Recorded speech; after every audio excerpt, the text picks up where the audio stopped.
In part 1 of this video, we discussed the 4 types of demons in Doom the Dark Ages: Poke, Control, Rune Bait, and Brawl. These 4 types have their own set of defining characteristics that describe how each demon behaves. Understanding how to quickly identify each demon can help you deal with them more efficiently. Oftentimes, these categories mix and match to create hybrids, biased hybrids, or anomalies. Most demons in the game are some kind of hybrid, with only a few aligning with just one archetype. In part 1, I teased at the existence of only 2 anomalies, but after sinking a few more hours into the game, I found that there is actually a third, which we'll talk about in this video. First, we're going to briefly recap what each type is, then we'll get into how they apply to each demon. Starting off with Poke. Poke demons are long-range threats that prefer to keep their distance as they apply pressure. Their main source of damage comes from their projectiles, which often cannot be parried. Because these demons are naturally harder to reach, these enemies are typically more fragile than other archetypes. But where they lack in health, they make up for in their damage output. You can sort of think of these guys as glass cannons for the most part.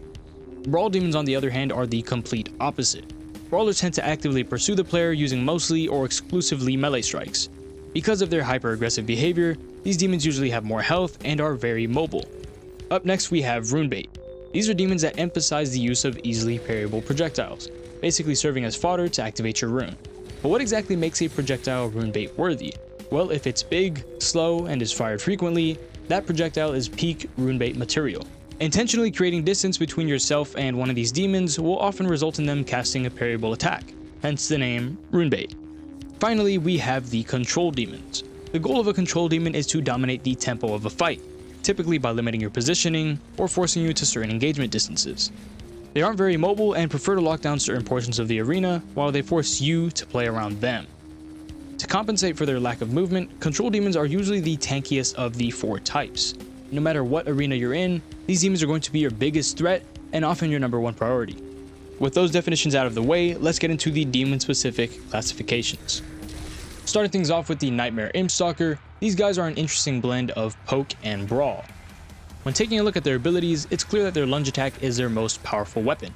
It's quick, lethal, and can be easy to miss due to their invisibility. But it's only a real threat if you're within striking distance. If you're anywhere outside of that, they'll choose to attack you with these energy walls instead. They're relatively slow, but their size and persistent tracking ability make them a bit harder to avoid. Overall, this demon's Poke and Brawl traits can take more control depending on their positioning. A few times throughout the campaign, you'll notice them being placed around corners to catch you off guard with their lunge. Other times, you'll see them being set towards the back of an arena to pressure you with their tracking projectiles. They're a pretty unique and interesting enemy type, but man are they annoying to deal with. Up next, we have the Mancubus, coming in as an even Poke Control hybrid. At a distance, these demons will barrage you with several unparryable fireballs. And that's it. That's pretty much all they do. But once you get within the mid-range, they'll drop the projectiles and attack you with their flamethrowers instead, demonstrating their will to protect their immediate space. This is further reinforced by their quick ground pound, which can be triggered by engaging them even closer. On top of this, these guys can also be pretty tanky and immobile, which are both staples of the Control archetype. The Mortar Mancubus, despite looking identical to the regular one, behaves a bit differently. Still, it retains that balance between Poke and Control. Instead of fireballs, this demon lobs toxic bile that turns into a ground hazard upon impact. These high-arcing, long-range projectiles allow them to start taking your space as soon as you enter the arena. If left alive, these hazards can become a real problem. Luckily, if you can close the gap, they'll stop launching these projectiles in favor of their other attacks. Like the standard Mancubus, they still have access to their flamethrowers and ground pound. Next up, we have the Armored Mancubus, which maintains that Control base with a balanced amount of Rune Bait. This demon's main attack is its alternating fence projectile. The Armored Mancubus will launch 2 of these energy-bound Hell Surge attacks back to back. Each time it does this, the position of the parryable projectile will alternate between left and right. Because of this, ending up on the wrong side of the fence can put you in a bad spot, but it also makes the following attack extremely predictable, making them an excellent source of rune activation. Combined with the fact that they are extraordinarily tanky, you're guaranteed to bait several runes out of this demon before you finish them off. They also seem to prefer using their ground pound attack over their flamethrowers pretty often, making melee combat a bit more viable against this variation of Mancubus. Mancubi? Mancubuses? You get what I mean. Revenants are a balanced hybrid between Poke and Rune Bait. These demons spend most of their time barraging you with skull projectiles. Occasionally they'll float up into the air and trigger one of 2 parryable attacks, the alternating skulls or the charged skulls. The former are the easier of the 2 to parry. The projectiles are pretty slow, and every second and fifth skull are guaranteed to be parryable, making them easy to predict, perfect for rune baiting. The charged skulls, however, are a bit tougher to react to, which is what makes them a bit more poke-like than Rune Bait. Their long windup, contrasted by their quick projectile speed, can make them difficult to reliably parry. Failing to parry this attack is also going to be much more punishing since it does significantly more damage. However, once you get the timing down, you can turn both moves into a consistent source of rune activation. Moving on to the Whiplash, this one is almost a pure-blooded brawler with a smidge of Rune Bait mixed in. Now, the Whiplash is a bit different from other brawlers. Her unique slithering animation briefly makes it impossible to lock her down with a shield throw or falter her with a shield bash, making her a bit more evasive than your typical Brawl demon. While the Whiplash's main attack set consists of melee strikes, she will fire these large cross projectiles if you make an effort to keep your distance. Typically she'll cast 3 in a row, with only the third one being parryable.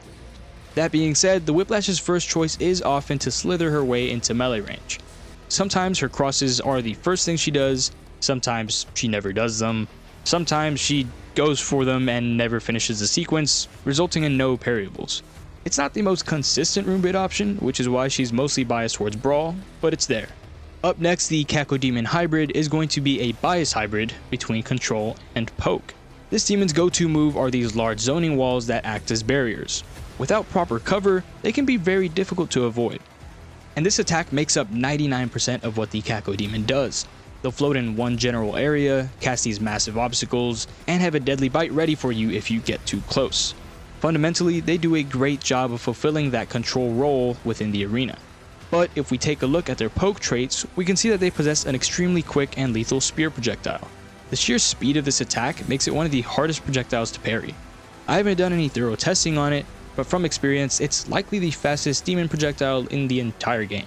So that excludes all Titan or vehicle projectiles. Wouldn't know much about those because I never replay those levels. This is what makes the Caco more poke than Rune Bait.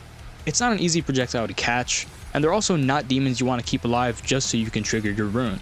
Their oppressive energy walls are simply too dangerous to justify keeping them around, so in true Control Demon fashion, they are going to be your #1 priority.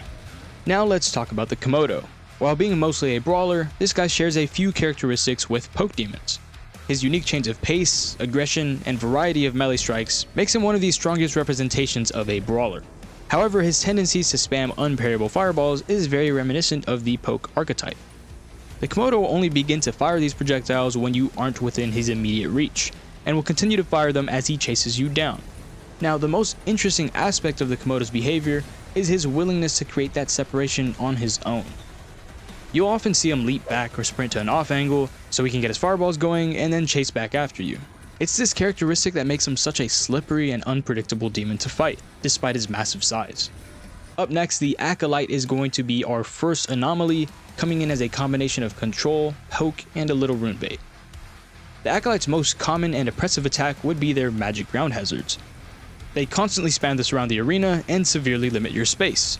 On top of this, Acolytes also have an invincibility barrier similar to the Agadon Hunter, but instead of engaging them head-on like you would for the Hunter, the only way to disable their shield is by locating and killing the Acolyte's clone. Combined with its slippery teleportation, this guy can keep you busy for quite a while, allowing lesser demons to find openings. All while these guys have you playing this twisted game of hide and seek, they'll frequently poke at you with these skull projectiles. Relatively speaking, they're pretty slow, but they also cannot be parried unless they meet this one specific condition.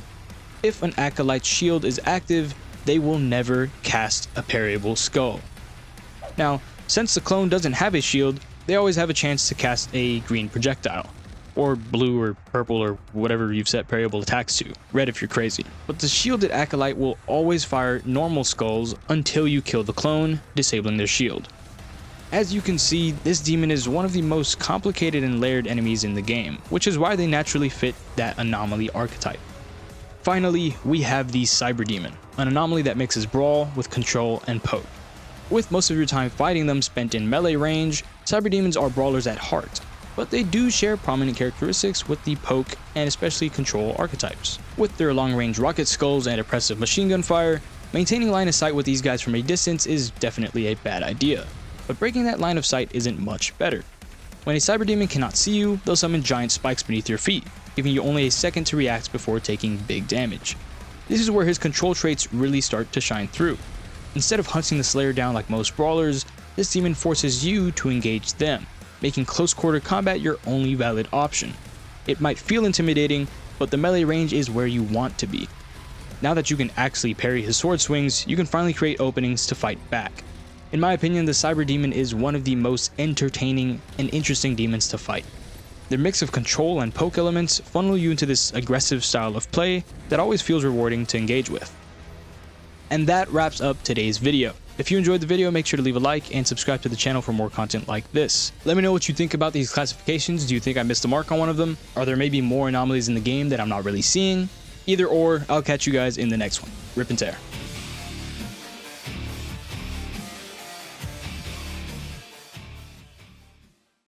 Making them an excellent, because these demons, because they're naturally, what the fuck am I saying?